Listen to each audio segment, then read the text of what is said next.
오늘 경기를 보면 전체적으로 손흥민 선수의 개인적인 컨디션도 아무래도 리그 1라운드다 보니까 100% 올라오지 않은 것처럼 보이고요. 실제로 풋볼 런던에서 경기가 끝난 이후에 손흥민 선수의 평가를 보면 경기 초반에는 솔랑케에게 아주 아름다운 크로스를 보내준 장면도 있었고 몇 번의 좋은 순간들이 있었지만 충분한 활약을 하지 못했고 경기가 진행되면서 특히나 후반전으로 가면 갈수록 손흥민의 움직임이 많이 사라졌다. 실제로 손흥민 선수가 전반전에는 그래도 볼터치도 많고 전반전에는 애초에 토트넘의 공격 방향 자체가 왼쪽을 위주로 경기가 진행됐었어요. 그런데 후반전이 되면서 손흥민 선수의 볼터치 횟수나 손흥민 선수의 플레이도 그렇게까지 눈에 띄지 못했고 후반전에는 손흥민 선수가 가져가는 공격적인 영향력도 많이 감소한 모습을 볼 수가 있었죠. 실제로 손흥민 선수가 오늘 경기에서 슈팅을 딱 한 번 했습니다. 오늘 이 15번의 토트넘의 슈팅 중에서 한 번밖에 슈팅을 못했어요. 그리고 이 한 번의 슈팅이 코너킥 상황에서 흘러나온 볼을 손흥민 선수가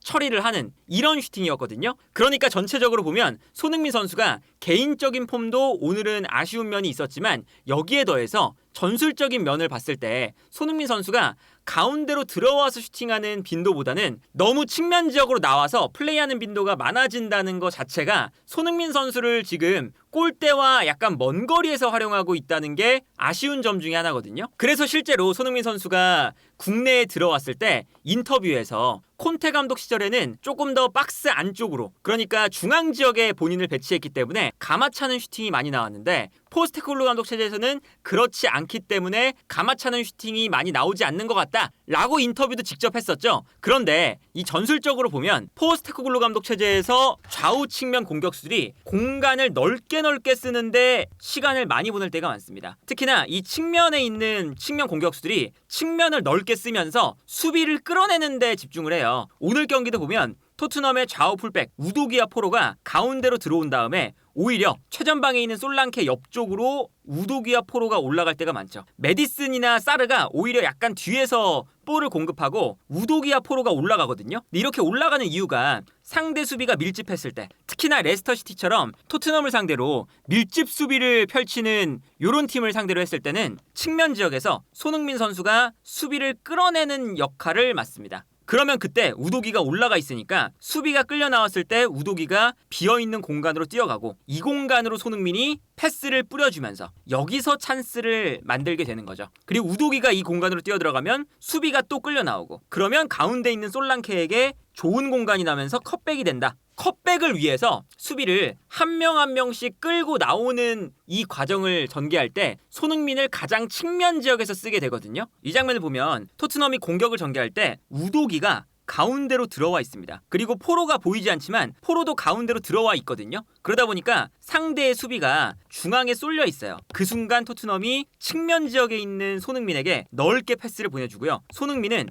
측면 지역에서 볼을 받아주는 것을 볼 수가 있죠. 여기서부터 이제 공격이 시작이거든요. 선수들이 기본적으로 중앙 지역에 많이 몰려있고 이 장면만 봐도 메디슨, 우도기, 포로, 사르, 벤탄쿠르 모든 선수가 가운데 쏠려있는 걸 볼 수가 있죠. 그리고 여기서 손흥민이 볼을 잡으니까 볼을 끌고 올라갈 때 수비가 손흥민을 향해 달려나오면 이때 침투에 들어가는 우도기 혹은 메디슨에게 손흥민이 패스를 찔러준다. 이게 토트넘의 공격 방식이잖아요. 그래서 이런 장면이 늘 나옵니다. 이 장면도 중앙 지역에 우도기가 들어가 있고요. 선수들이 중앙 지역에 쏠리니까 자연스럽게 우도기를 많은 선수들이 따라갈 수밖에 없으니까 가운데 몰려있을 때 손흥민에게 넓은 공간이 나고 손흥민에게 패스를 넣어줍니다. 그러면 여기서 손흥민이 볼을 잡는 순간 수비가 한 명 손흥민에게 끌려 나올 수밖에 없고요. 그 순간 가운데로 들어가 있던 우도기가 침투하는 우도기에게 손흥민이 패스를 넣어주는. 그래서 이 다음 장면을 보면 손흥민의 패스, 우도기의 침투가 이루어지는 거죠. 여기서 이제 우도기가 침투에 들어가면서 손흥민이 수비를 한 명 끌어냈을 때 또 다른 선수를 우도기가 또 끌어내니까 두 명이 끌려 나오면서 이 안쪽에 공간이 생기는 거예요. 그러면 이 안쪽으로 누군가가 뛰어들어가고 뛰어들어가는 선수에게 컷백을 보내준다. 이게 토트넘의 전형적인 공격 방식이죠. 그런데 여기서 이제 문제는 뭐냐면 토트넘이 오른쪽에 있는 브레넌 존스는 저런 이제 패스를 공급하는 수비를 끌고 나왔다가 뛰어들어가는 포로나 사르에게 찔러주는 패스가 잘 못 나옵니다. 그러다 보니까 토트넘이 전체적으로 손흥민에게 패스나 경기를 풀어가는 면을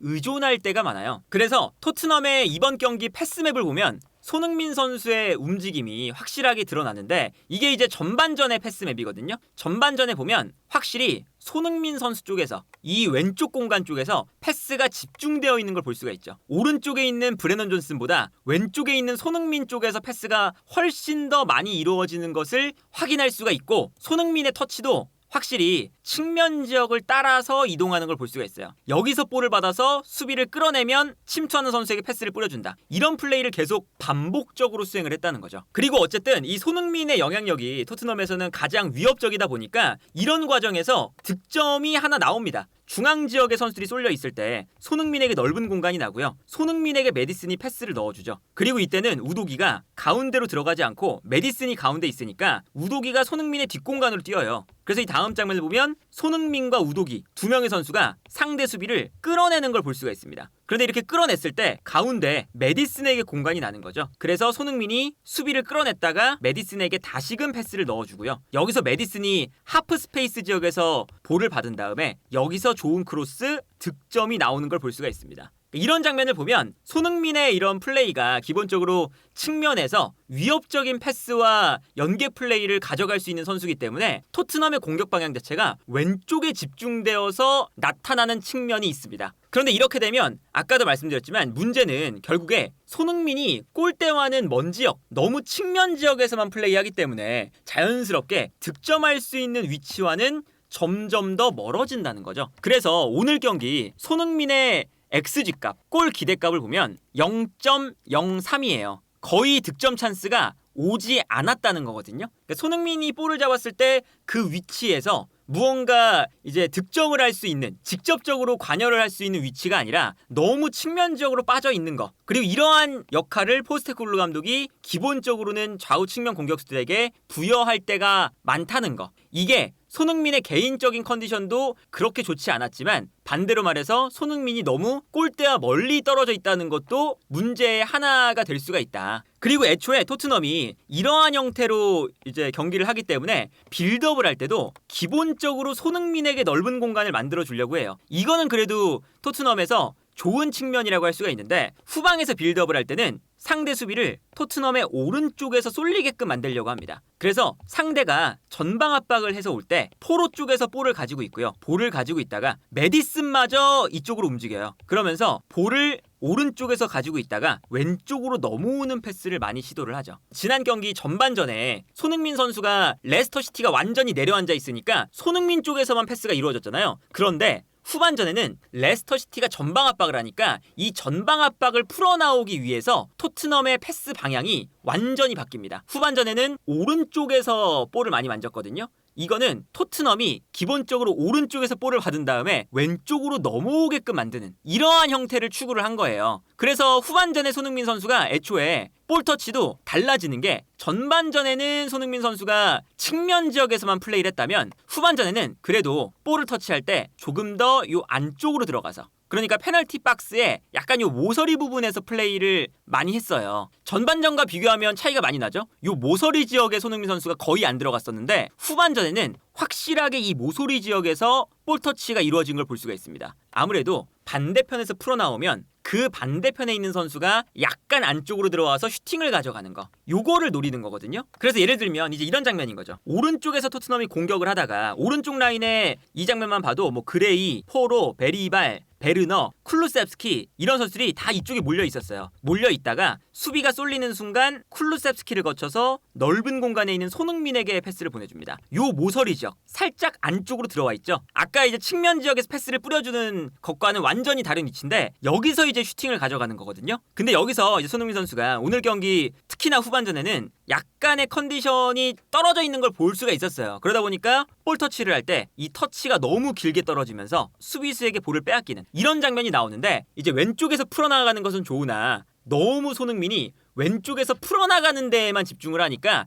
자연스럽게 골대와 멀어지는 단점, 득점에 관여가 안 되는 단점이 존재한다. 그래서 전체적으로 봤을 때 이제 손흥민 선수가 이제 측면 지역에 나왔을 때 늘 약간 좀 이런 모습이 포스테코글루 감독 체제에서 나오거든요. 가운데 뛰었을 때 오히려 당연히 가운데로 컷백이 들어오니까 득점 찬스가 많이 나오는 반면 측면에 있을 때는 너무 측면 지역에서 수비를 끌어내고 찔러주는 패스. 그래서 이제 우리가 뭐 손흥민 선수가 왼쪽에 플레이메이커처럼 뛴다고 얘기를 많이 했었잖아요. 측면으로 수비를 끌어내는데 여기서 찔러주는 패스가 괜찮으니까 오른쪽에서는 그런 패스가 안 나오고, 그러니까 왼쪽에서만 풀어가려고 하는데, 그러다 보면 이제 오른쪽에서 왼쪽으로 넘어올 때는 손흥민이 가운데로 들어와서 슈팅 찬스가 나지만 왼쪽에서만 풀어가면 손흥민 선수가 가운데로 들어가는 게 아니라 끌려 나오는 페널티 박스와 멀어지는 이 위치에서 시작을 하다 보니까 자연스레 손흥민의 득점 찬스, 이제 슈팅 찬스가 감소하는 현상이 나타나고 있다. 그러다 보니까 이제 지난 경기에서 손흥민 선수가